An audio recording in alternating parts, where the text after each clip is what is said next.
It was 2:58 a.m. in a quiet suburb outside Phoenix. Outside, the silence was thick, almost tangible. Not a single breeze stirred the air, and inside the house, everything felt suspended in stillness. Ethan stood barefoot in the hallway, his back pressed to the wall, eyes locked on the door to his mother's bedroom. That door, which he always made sure to shut each night, was now slightly ajar. Just a crack, and no one else lived there. It was just him and his mother, still recovering from surgery. He wasn't sure how long he'd been standing there, staring. What he did know was that he hadn't heard the usual click of the lock or the creak of the wood. No signal, nothing. And yet, there it was, open, maybe 2 inches, maybe less. Just enough to see that the lights inside remained off. Still, Ethan didn't move forward. What he felt wasn't quite fear, it was something deeper, an internal warning that told him not to move. The red numbers of the digital clock on the shelf flashed 2:59. Harsh, eerie. He considered approaching, just enough to nudge the door with his fingertips, but some invisible force held him back. It wasn't fear of what he might see, it was the certainty that if he made a move, whatever was in there might do the same.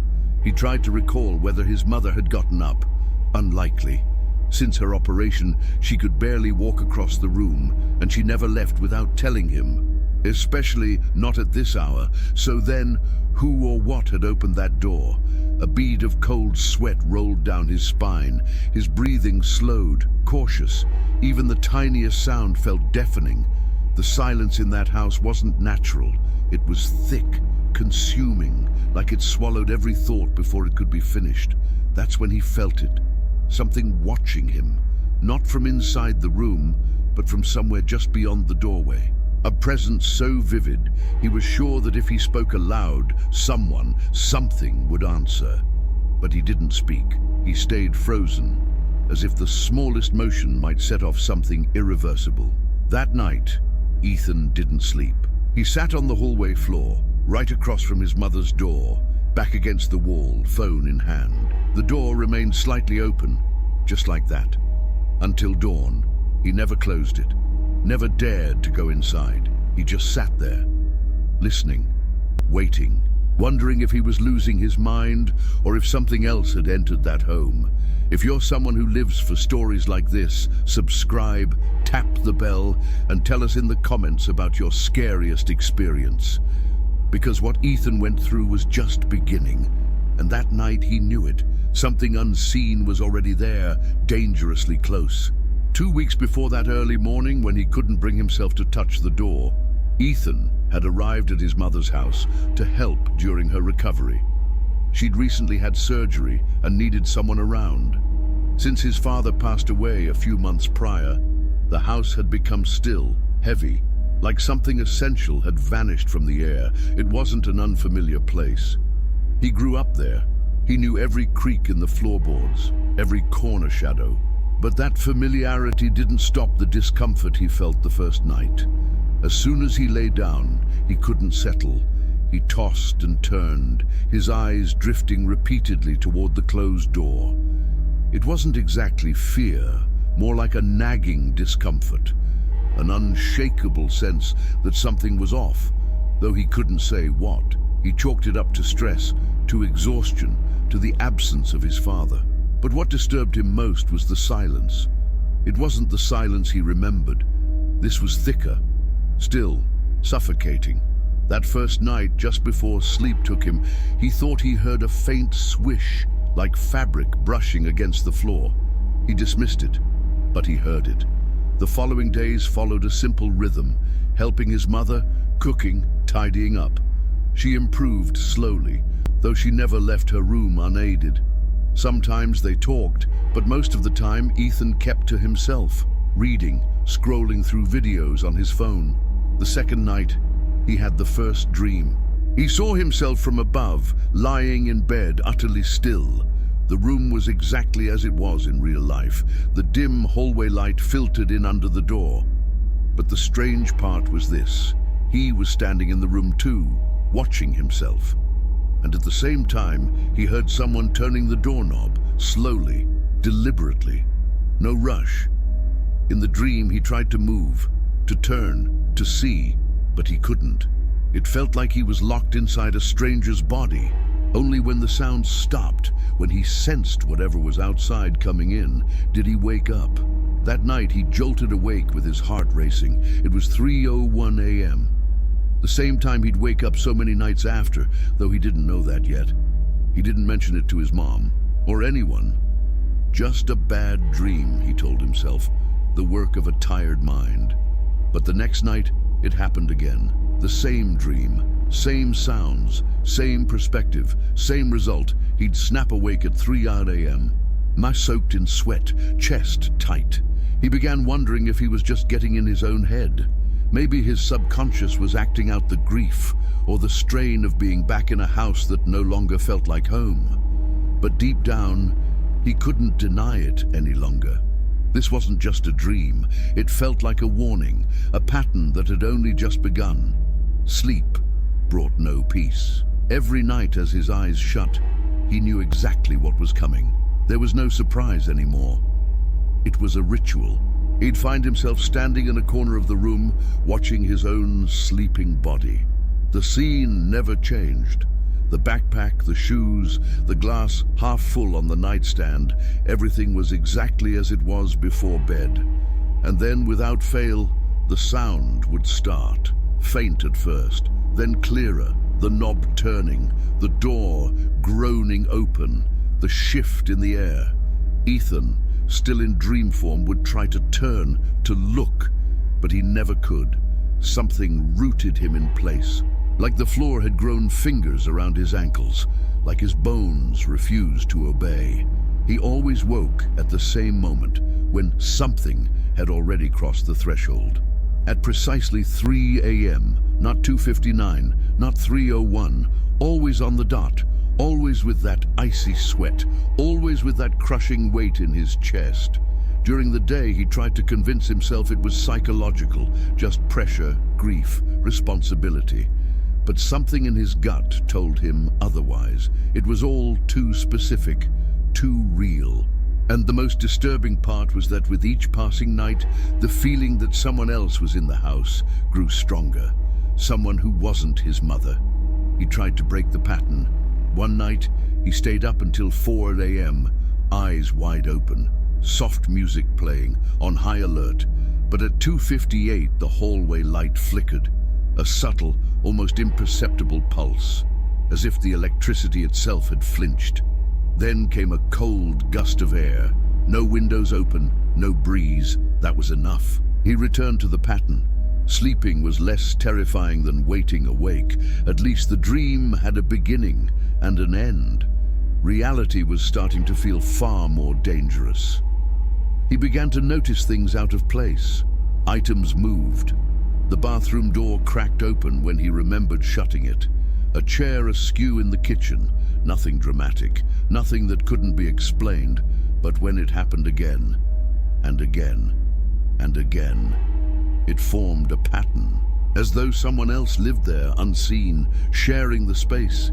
He didn't talk about it, not with his mother, not with friends. He kept it to himself, jotting notes in a notebook every night. The time, the feelings, the images.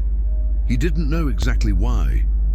Maybe to prove he wasn't imagining it, or maybe to leave a record in case no one ever believed him. And deep down, it wasn't the dream that scared him anymore. It was the idea that the repetition had a purpose, that the nightly routine was training him for something that hadn't happened yet. Ethan stopped writing in the notebook after that night, because that night, for the first time, there was no dream. Not because nothing happened, but because everything unfolded with his eyes wide open. It was a Tuesday. He went to bed around 11 but couldn't sleep. He had skipped the chamomile tea his mother usually made. He wanted to stay alert. His body was exhausted, but his mind fought back. Something inside him whispered, this night would be different. At 2:50 a.m., his phone vibrated. It didn't make a sound. He had silenced it earlier, but the usual alarm still lit up the screen, its glow a quiet signal that it was time to prepare. As always, he rose in silence, grabbed his water bottle, and sat in the chair beside his bed. But something felt off. A subtle shift, like the air was charged with static. The cold in the room didn't feel natural. It radiated from a single point, like a source rather than the weather. At 2:57, the hallway door, the one separating his bedroom from the rest of the house, moved. It wasn't a dream. It wasn't his imagination. He was wide awake and saw it clearly. The door closed by itself, slowly. From where he sat, he watched the strip of light beneath it disappear inch by inch. His heart started pounding. He didn't move at first. He listened, held his breath. Then came a faint sound, the gentle scrape of something sliding along the floor, as though someone were dragging their feet. He stood silently and opened his door. The house was completely dark. The only light came from a street lamp outside, bleeding faintly through the window in the hall. It was barely enough to make out shapes. That's when he saw it. A tall, thin figure slowly crossed in front of his mother's bedroom. Its outline was unmistakable. It wasn't his mother. It couldn't be. The figure didn't walk with normal steps. It glided, almost floated, with a strange, unnatural movement, and it made no sound, only the dull, brushing noise of something being dragged. Ethan didn't think. He ran. He burst through his mother's door. The streetlight didn't reach inside. The room was completely dark. At first, he saw nothing. Then, as his eyes adjusted, he spotted his mother, asleep in bed. He checked every corner of the room. Nothing. No one. But something was off. The smell. A faint scent, like old dampness, like clothes sealed away for far too long. It wasn't normal. That night, Ethan didn't return to his room. He dragged a chair next to his mother's bed and stayed there until morning, watching the door, hoping it wouldn't open again, but knowing deep down that it would. After that, Ethan established a new routine. Each morning, before the clock struck 3, he would wake up on his own, even before the alarm. He didn't need his phone anymore. His body had learned. At exactly 2:45, he'd put on his hoodie, step out of his room, and walk to his mother's door. He'd open it slowly, confirm she was sleeping, and settle nearby. Sometimes on the chair, sometimes on the floor with a rolled-up blanket. He never turned on the lights. He didn't want to startle her. He wasn't trying to sleep either. He just waited. Something inside him felt the need to be there, like it was a quiet form of guarding, like his presence kept it away. He still didn't know what it was, but something told him staying close might make a difference. The lack of rest took its toll. Dark circles deepened under his eyes, his reflexes dulled. He struggled to focus on simple tasks, but he didn't care. He napped in short bursts during the day, always listening for unfamiliar sounds. He started taking new precautions. He wedged a chair under the handle of his mother's door from the inside. He placed objects near the windows, tiny seals that would shift if someone had passed through. His mother didn't question much. He didn't explain either, just said he preferred sleeping close in case she needed anything. At night, he heard things, nothing clear, nothing he could record or prove, but he heard them. Sometimes a whisper, not quite a voice. Sometimes slow footsteps, coming from no particular direction. One night he thought he heard his name from the hallway, spoken softly, dry, worn. He didn't answer. Eventually he stopped trying to rationalize it. He accepted something unseen shared their home, something that surfaced when the house fell asleep, something trying to get in. In a new notebook he began writing a single word each morning. It was here. It was the only way he knew how to document what he felt. No evidence, no witnesses, but every night spent near his mother, something made itself known, even if only faintly. And he felt it. One night, as he shifted positions on the floor, the door creaked without cause. Just a tiny movement. He stared at it. The wood trembled subtly. It didn't open. It only vibrated, like someone was leaning against it from the other side. He did nothing. He closed his eyes for a moment, every muscle tense, and breathed through his nose, slow, barely audible. He knew that if he moved, if he showed fear, it would gain something. And silence was the only thing he had left to fight it. Because in that house, at that hour, the question wasn't whether he was awake. It was where he was awake. One Sunday morning, after several nights of broken sleep, Ethan went out early to buy milk and bread at the corner store. The sun was just beginning to rise over the trees, and the neighborhood was still quiet. He wore his headphones, though no music played. He just wanted to avoid conversation. But as he rounded the block, he came face to face with Mr. Howard, the elderly neighbor across the street. He was a thin man, skin weathered by years in the Arizona sun, with narrow eyes that always looked half-closed. He lived alone and rarely spoke to anyone. But that morning, without greeting or hesitation, he stopped Ethan with a sentence that sent a chill down his spine. "You waking up at 3 too?" Ethan froze, trying to process what he'd just heard. He pulled out one earbud and answered cautiously, "Excuse me?" Mr. Howard looked him straight in the eye. No hesitation. That hour, when everything's quiet, when things start moving on their own. Ethan didn't know what to say. There was something in the old man's dry tone, something in the way he spoke, measured, cold, that didn't feel like a joke. "My wife started like that too," Mr. Howard continued, not waiting for a reply. "She'd wake up every night at 3, just like you. At first, it was just the feeling that someone was watching. But then came the noises, the shadows, the voices no one else could hear." Ethan shivered. He didn't know if he wanted to hear more, but he couldn't stop listening. One day, she couldn't sleep at all anymore.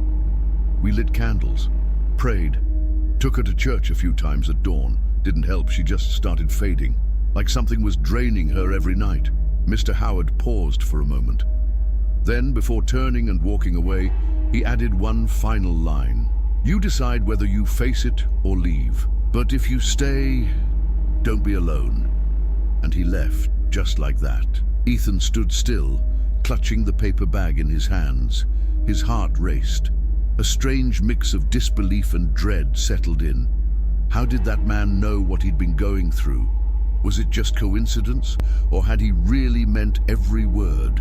On the way back, Ethan started looking at the windows of the other houses. How many others were waking at that hour without speaking of it? How many believed they were alone when something was watching? When he got home, his mother greeted him sweetly from the kitchen, unaware. He smiled back, like nothing was wrong. Like he hadn't just heard something that would reshape how he saw everything. That night, when he set his alarm, it wasn't just routine. It was a quiet acknowledgement. He wasn't the only one. And maybe what was inside that house wasn't some isolated occurrence, but part of something much bigger, something others were silently enduring. Over the following days, a new thought began to take root. One he didn't want to accept, but couldn't ignore. Whatever was circling the house, it wasn't his father. For a while, he'd clung to that idea, that maybe his dad's spirit had stayed behind to watch over his mother. It gave him a sense of peace, but he couldn't believe that anymore. The figure he saw that night didn't move like someone familiar. It didn't bring calm. It didn't stir memories. It stirred something else. Unease. A pressure deep in his gut, like it watched for reasons that weren't good. One night, lying beside his mother's bed, Ethan whispered, "Dad, if it's really you, give me a sign. I just want to know you're here." Nothing. No shift, no whisper, no motion. But the next day, he noticed something missing. A page had been torn from the notebook where he logged the nights. Just one, the entry from the night before. He searched the room. It was gone. He didn't tell his mother. He zipped the notebook shut and tucked it deep in the closet. That night, the dreams didn't return. Not because things had calmed, but because he woke up without remembering falling asleep. It was 3:08. His phone was off, though fully charged. The alarm never rang.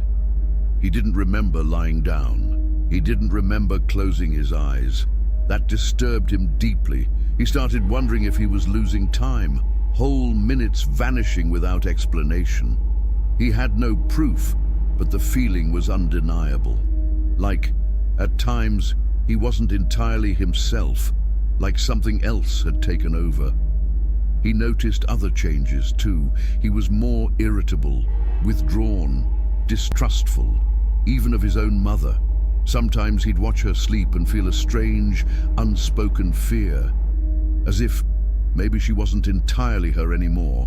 One night, sitting in his usual spot, the thought crept in, what if this didn't start here? What if it followed me from somewhere else? He replayed the weeks before. Nothing came to mind. No strange events, no visits. But the thought lingered. Maybe it wasn't the house. Maybe it was him. Maybe he had drawn something's attention. He started avoiding mirrors in his room. He didn't know why. He only knew that every time he looked at his reflection, that same discomfort returned. The same feeling he got when the door creaked open on its own, like something was watching from the other side. By that point, logic had lost all meaning. The only thing Ethan could do was hold his ground, stick to the same pattern, avoid giving in to panic. But each passing night made that harder, because it wasn't just the fear of seeing something in the hallway anymore. It was the fear that maybe, whatever it wasn't outside anymore. Maybe it was inside him. Ethan knew that would be his last night in that house. Not because something had drastically changed, but because his mother, now recovering well, had gently told him he could return to Flagstaff whenever he wanted. She said she felt stronger, that she didn't need nightly care. She smiled when she said it, but to him it sounded different, like a forced farewell, as if the house itself wanted him gone. That day passed in a blur. He packed a few things, cleaned his room, filled a backpack with the essentials. But every movement felt heavy. Every choice seemed incomplete, like something was watching him pack, just waiting for a mistake. When night came, he didn't want to sleep. He stayed in the living room, watching the TV on mute, just to have some light and movement nearby. The house was quieter than ever. Not even the neighbors' dogs barked.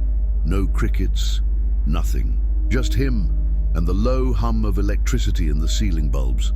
At 2:50 a.m., without needing a clock, his body kicked into motion.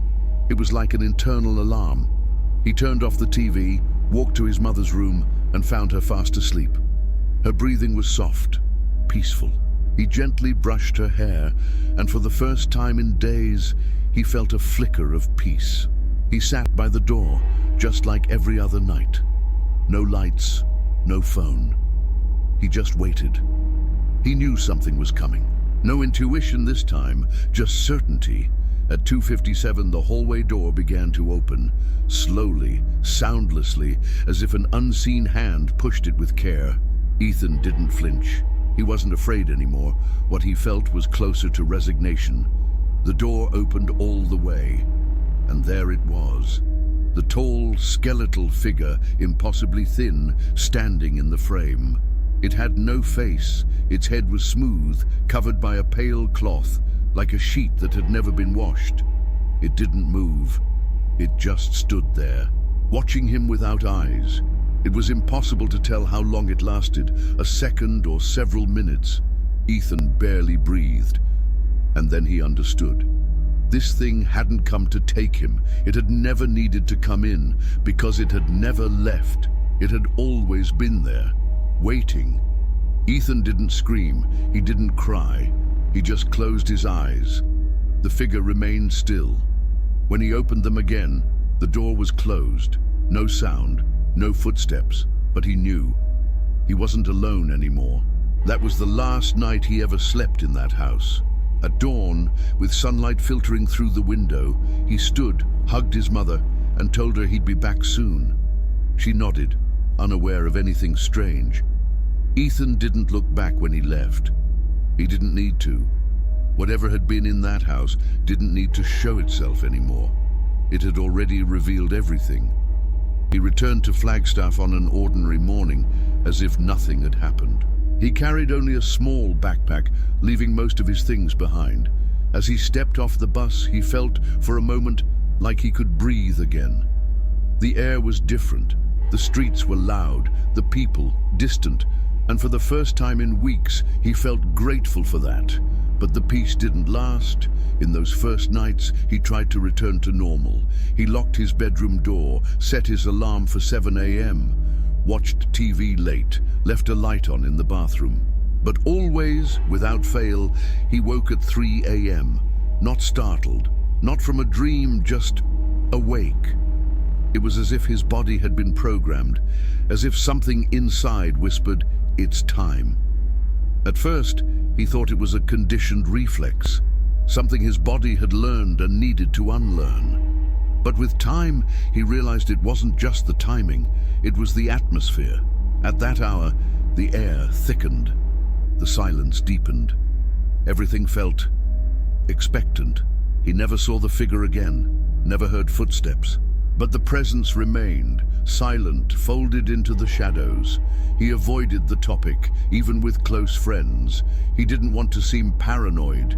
He never brought it up at work. Instead, he withdrew, became more guarded, more introspective. He stopped answering calls, deleted his social media accounts. He began writing in a new notebook. No dates, just scattered thoughts. One night, as he waited for 3:00 to come again, he remembered Mr. Howard's words. "You decide whether you face it or leave." Ethan had left, sure, but what if he hadn't escaped? What if he'd taken it with him? Sometimes he'd wake with the feeling that someone was standing right at the edge of his bed. He didn't see it, but he could imagine it with startling clarity. Its posture, its height, even the faint smell of dampness in his nose. One morning, he heard a thud from the living room. A clean, single sound, like something falling. He got up, checked, and found nothing, except the TV remote was on the floor. He was sure he'd left it on the couch. He no longer tried to explain it. He just wanted the nights to pass, for his mind to forget.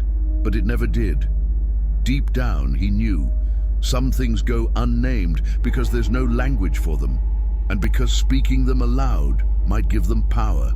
That's why he never talked about it, because some silences don't protect you, but at least they don't invite anything closer. Ethan gave up trying to control the clock. He accepted that 3 a.m. had carved its way into his life. He stopped setting alarms, stopped leaving the TV on. He only made sure that his bedroom door was always closed and always locked. It was just another night, a Tuesday. He'd gone to bed early after an exhausting day. He'd worked non-stop, eaten something light, skipped checking his phone. He didn't even have the energy to think. But at exactly 3 a.m., as if a clock had been etched into his bones, he opened his eyes. Not because of a sound, not from a nightmare. He just woke, and immediately he knew something was wrong. It took a moment to place it. It wasn't the cold, it wasn't the dark. It was the door. It was slightly open. He was certain he had locked it. It was part of his ritual, something he did automatically, without thinking. He got up slowly. The floor was ice cold. He took 3 steps, stopping in front of the door, studied it. It wasn't wide open, but it was open enough to see that the hallway beyond was pitch black, like the bathroom light had failed. He didn't dare touch it or close it. He just stood there, silent, holding his breath, feeling a strange weight in his chest, as if someone stood just on the other side, just as still, just as silent. He didn't hear footsteps, he didn't see shadows, but the feeling was identical to Cuautla. The exact same sensation, like the air itself was being held in suspense, like something was moments from appearing, and then a thought he didn't want to accept took hold. The door hadn't opened on its own. Something had opened it. Whether from the inside or outside didn't matter. What mattered was that someone, or something, now knew his home, his room, his habits, and it didn't need sound to make its presence known. Ethan didn't scream. He didn't grab a flashlight. He didn't turn on the lights. He stepped back, slowly, and returned to his bed. He lay on his side, facing the wall, closed his eyes and waited. Not to sleep, just to get through the night. Since then, he's never slept with the door open. Never in total darkness. He began rearranging furniture, changing rooms, avoiding mirrors. He never again felt completely safe anywhere. Because he finally understood. It was never about the place. It was about him. And even though he never saw the figure again, never heard another footstep, never caught a glimpse of movement, the silence no longer belonged to him. Someone else shared it now, someone who might only be waiting for him to open the door again. That's why he never leaves it open. Not ever.